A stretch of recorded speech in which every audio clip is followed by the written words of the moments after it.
और रुक करते हैं अपने इलेक्शन बुलेटिन की ओर। खबर चुनावी है, मैं आपको बड़ा अपडेट दे दे। वन नेशन वन इलेक्शन को लेकर पूर्व राष्ट्रपति रामनाथ कोविंद की अध्यक्षता में बनी कमेटी ने अपनी रिपोर्ट राष्ट्रपति द्रौपदी मुर्मू को सौंप दी है। आपको बता दें कि वन नेशन वन इलेक्शन पर कमेटी ने 18,626 पन्नों की रिपोर्ट तैयार की है। रिपोर्ट में 229 में एक साथ चुनाव करवाने की सिफारिश की गई है। ये रिपोर्ट 191 दिन के रिसर्च का नतीजा है। वहीं कमेटी ने यह सुझाव भी दिया है कि एक साथ चुनाव के लिए सभी राज्य विधानसभाओं का कार्यकाल अगले लोकसभा चुनावों तो खत्म होने वाली अवधि के लिए हो सकते हैं। हंग हाउस नो कॉन्फिडेंस मोशन होने पर बाकी के 5 साल के कार्यकाल के लिए नए सिरे से चुनाव कराए जा सकते हैं।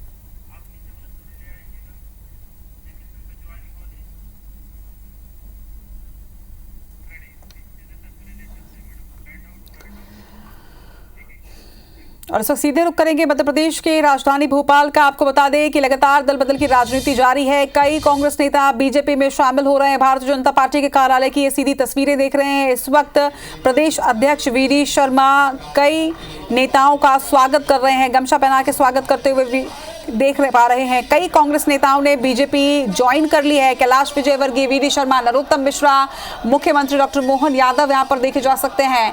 तो लगातार कांग्रेस को झटका मध्य प्रदेश में लग रहा है। मध्य प्रदेश के कई कांग्रेस नेताओं ने बीजेपी का दामन थामा है। इस वक्त आप तस्वीरें देखिए, इन तस्वीरों में आप देख सकते हैं कांग्रेस के नेता बीजेपी में शामिल हो रहे हैं और कई नेताओं के शामिल होने की और भी खबर सामने आ रही है। इस वक्त वीडी शर्मा कुछ कह रहे हैं, सुनाते हैं।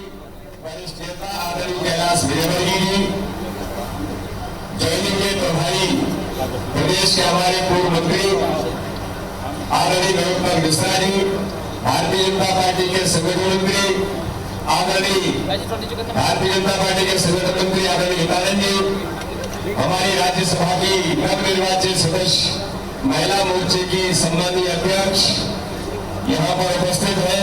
और आज भारतीय जनता पार्टी के परिवार में अंतर सिंह जी परिवार ने आज भारतीय जनता पार्टी की संस्था ग्रहण की है और पंकज संघवी जी ने भी भारतीय जनता पार्टी की संस्था ग्रहण की है।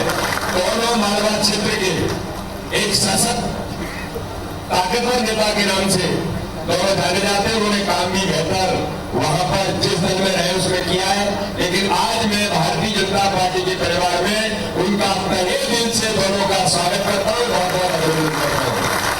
आज प्रधानमंत्री मोदी जी के नेतृत्व में जिस प्रकार से भारतीय जनता पार्टी दुनिया के अंदर भारत का मान सम्मान तो बढ़ाई है, हर गरीब का जीवन भी बदला है, तो हम सबके श्रद्धा और आस्था के केंद्र जो भारत के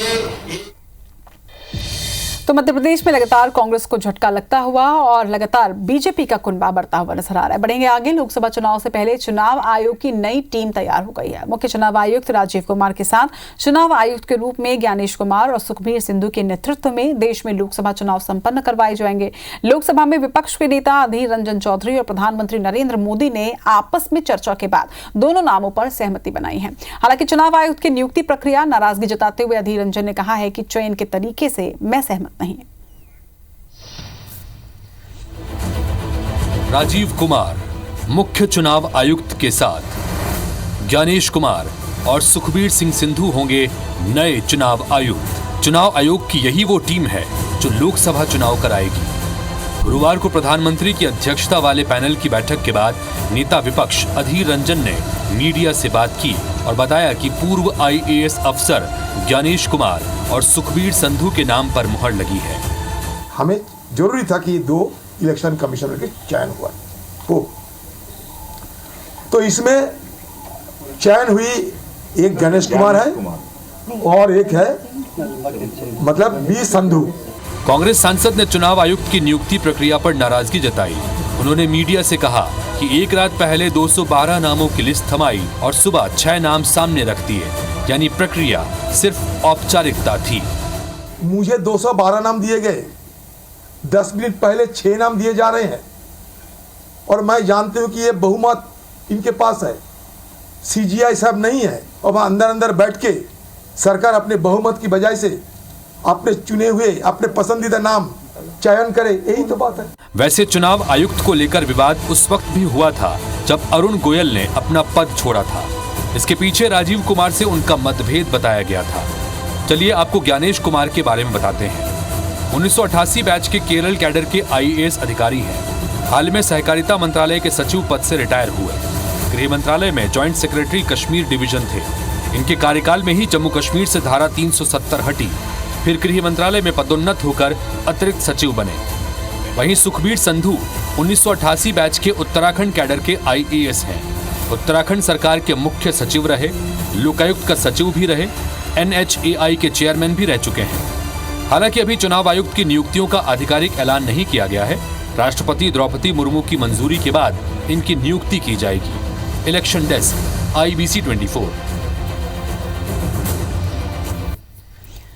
और अब बात करते हैं छत्तीसगढ़ की सियासत की। छत्तीसगढ़ में अब लोकसभा प्रत्याशियों के बीच सोशल मीडिया पर भी वार पलटवार तेज हो रहा है। प्रदेश में इस वक्त 11 में से सबसे हॉट सीट राजनांदगांव है, जिस पर एक तरफ कांग्रेस प्रत्याशी भूपेश बघेल तो वहीं सामने है भाजपा के प्रत्याशी के तौर पर मौजूदा सांसद संतोष पांडे। प्रदेश में छिड़े पोस्टर वॉर के बीच इन दोनों के बीच एक्स पोस्ट पर जमकर वॉर छिड़ा हुआ है। पूरा मामला रिपोर्ट में दिखाते हैं।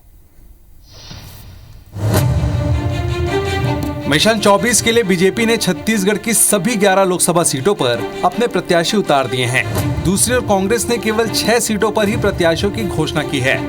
लेकिन सबसे ज्यादा चर्चा जिस सीट की हो रही है वो है राजनांदगांव। उसकी वजह है पूर्व मुख्यमंत्री भूपेश बघेल का यहां से चुनाव लड़ना। भूपेश बघेल के सामने भाजपा के सांसद संतोष पांडे मैदान में हैं। बीजेपी लगातार भूपेश बघेल और उनकी सरकार में हुए घोटालों को लेकर सोशल मीडिया में पोस्ट कर वायरल कर रही है। 11 मार्च को जारी पोस्टर में बीजेपी ने कांग्रेस प्रत्याशी भूपेश बघेल को जिहादी गिरोह का झंडा लिए दिखाया, जिसमें भूपेश बघेल के साथ एजाज ढेबर और नवाज खान दिखाई दिए। कैप्शन लिखा, राजनांदगांव या जिहाद गांव, चुनाव आपका है।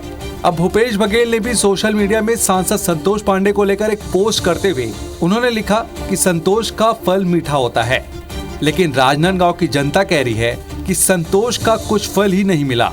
राजनांदगांव में संतोष के खिलाफ भारी असंतोष है। जवाब में सांसद संतोष पांडे ने लिखा, फल तो जनता ने काका को चखा दिया है। कांग्रेस सरकार में केवल सामाजिक सौहार्द बिगाड़ा गया और हिंसा अपराध को बढ़ावा दिया गया। भूपेश बघेल और संतोष पांडे के पोस्ट पर कांग्रेस और भाजपा आमने सामने हैं। कि महाभारत जब छिड़ी रहा है तो उसके पहले जो भी होता है वो सब साजो सामान तो तैयार किया ही जाता है, तो सभी है। मतलब हथियार तैयार किया जा रहा है एक तरह से बीजेपी की तरफ। हथियार हमारे सब तैयार हैं, उसको कहीं कहीं चला करके देखा जा रहा है, लॉन्चिंग कर रहे हैं। भारतीय जनता पार्टी के लोग और इसी घबराहट में गलत तरीके से हमारे लोकसभा के उम्मीदवार जो कांग्रेस पार्टी ने तय किए हैं उन उम्मीदवारों के खिलाफ गलत तरीके से उनकी छवि को खराब करने के लिए ऐसा कार्टून बनाया जा रहा है। लोकतंत्र में चुनाव उत्सव माने जाते हैं, पर यह भी सच है कि ये दलों के बीच बड़े सियासी युद्ध भी हैं, जिन्हें हर दौर में अलग अलग किस्म के हथियारों से लड़ा जाता रहा है। बड़ा सवाल ये है कि जमीन से ज्यादा सोशल और डिजिटल मीडिया पर छिड़ा वार असरदार होगा या महज प्रचार साबित होगा। सौरभ सिंह परिहार, IBC 24, रायपुर। और अब रुक करते हैं मध्य प्रदेश की ओर। मध्य प्रदेश के पूर्व मंत्री और सिंधिया समर्थक नेता इमरती देवी के दिन अच्छे नहीं चल रहे। लगातार 2 विधानसभा चुनाव में हार का गम वो भुला नहीं पा रही हैं। गाहे बगाहे अपना दर्द जाहिर करने में भी उन्हें कोई गुरेज नहीं है। वहीं इमरती देवी ने IBC 24 से बात करते हुए पार्टी में भीतर घात को लेकर खुलकर अपनी राय जाहिर की है। मध्य प्रदेश की पूर्व मंत्री जो अपनी बेबाक बात के लिए जानी जाती हैं, जो सच होता है दिल में होता है वो सब कह देती हैं। कुछ ऐसी बातें उन्होंने कही क्योंकि चुनाव के समय वो हार गई थी और कहीं ना कहीं उनका दर्द भी है झलका है।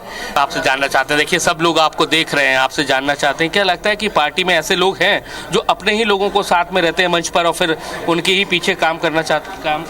तो मैंने बात कुशवाहा जी से बता दिया था कि ऐसे लोगों से बच के रहना कि जो तुम्हारा पूरे महीना तुम्हारे साथ लगे रहा 24 घंटा पीछे और खेल दूसरों कर दे।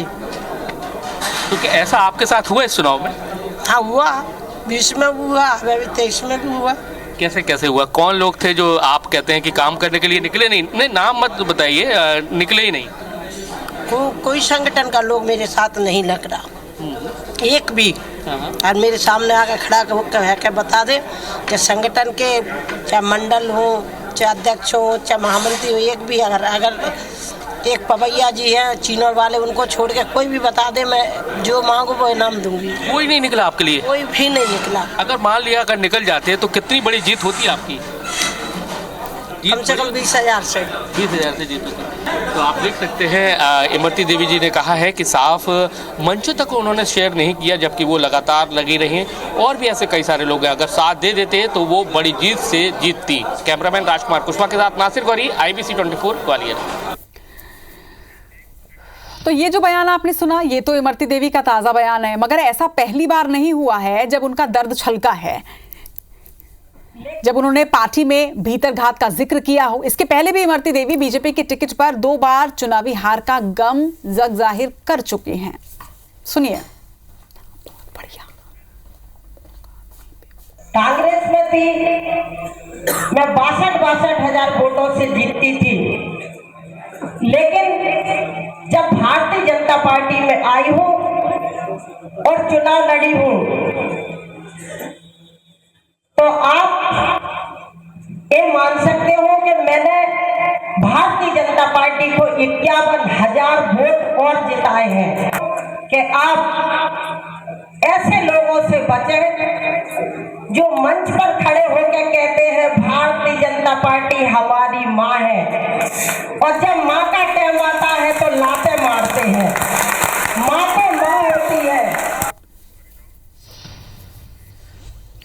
इधर लोकसभा चुनाव से पहले कांग्रेस को लगातार उनके नेता झटका दे रहे हैं। आज मध्य प्रदेश और छत्तीसगढ़ से कांग्रेस के लिए फिर से बुरी खबर आई है। भोपाल और भिलाई में कांग्रेस नेताओं ने पार्टी से इस्तीफा दे दिया। बात भोपाल की अगर करें तो 21 नेताओं ने बीजेपी का दामन थामा है, यानी कांग्रेस के नेता जो अब बीजेपी में शामिल हो गए हैं। वहीं जबलपुर सहित कई जिलों के ये कांग्रेस नेता, इन सभी नेताओं को प्रदेश के मुख्यमंत्री डॉक्टर मोहन यादव और प्रदेश अध्यक्ष VD शर्मा ने सदस्यता दिलाई। वहीं छत्तीसगढ़ के भिलाई में कांग्रेस को झटका लगा, जहां जोन 3 के अध्यक्ष जालंधर सिंह बीजेपी में शामिल हो गए। उन्हें सांसद विजय बघेल ने भाजपा में प्रवेश करवाया, तो वहीं इस पर कांग्रेस से रिएक्शन भी सामने आ रहा है। मध्य प्रदेश कांग्रेस के प्रदेश अध्यक्ष जीतू पटवारी ने दल बदल को लेकर कहा है कि लालच, डर से आदमी अपनी आस्था को बदल लेता है। लोग लालच या डर से आदमी अपनी आस्था बदलता है। लालच से बदलता है, डर से बदलता है। तो जिन लोगों को जो गए उनको धन्यवाद। उन्होंने क्या किया क्या नहीं किया इसको नहीं जानता, पर कांग्रेस पार्टी एक देश को आज़ाद कराने वाला वो भाव है जिसमें नेता अपनी आस्था बदल सकता है, कार्यकर्ता नहीं बदलता है।